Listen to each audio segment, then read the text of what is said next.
Good morning. আজকে সকালে একদম ভিডিও করার সময় পাইনি, ভাবলাম যে না আজকে ভিডিও করি, কারণ প্রত্যেকদিন তোমাদের সাথে কিছু না কিছু ভিডিও আমি তোমাদের সাথে শেয়ার করি।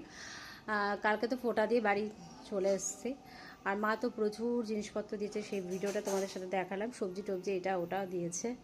তো যাই হোক, আজকে সেই সবজি দিয়ে রান্না করে নিলাম, আর রান্নাবান্না চলছে। তাড়াতাড়ি যত তাড়াতাড়ি রান্নাটা আমার কমপ্লিট হয় তত তাড়াতাড়ি ভালো, কারণ ঘরে একটু কাজ করব, ঘরে একটু মানে ঘরটা একটু পরিষ্কার টরিষ্কার করতে হবে। তো যাই হোক,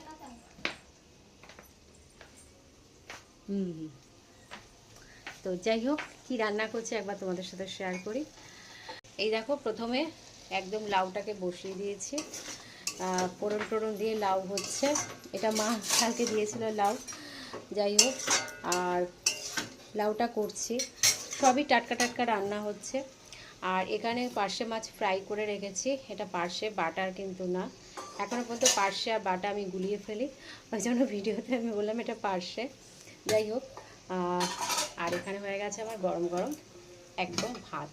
ওই যে প্রচণ্ড গরম, দেখো ধোয়া উঠছে, এই যে প্রচণ্ড গরম, একদম সাদা ধবধবে ভাত।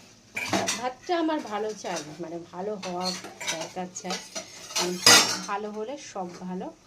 তো এই জন্য একদম সাদা ধবধবে আমার একদম ভাতটা হয়ে গেছে। আর এখানে করে নিয়েছি পার্শে মাছটা ফ্রাই করেছি, আর এখানে স্যালাড করব, তার জন্য দুটো শশাকে রেডি করে রেখেছি। আর এই ধনে পাতাকে ইয়েতে দেবো, লাউতে দেবো, লাউতে দেবো। আর এখানে করে নিয়েছি বেগুন, আলু আর ধনে পাতা দিয়ে লাল লাল করে পার্শে মাছের ঝোল।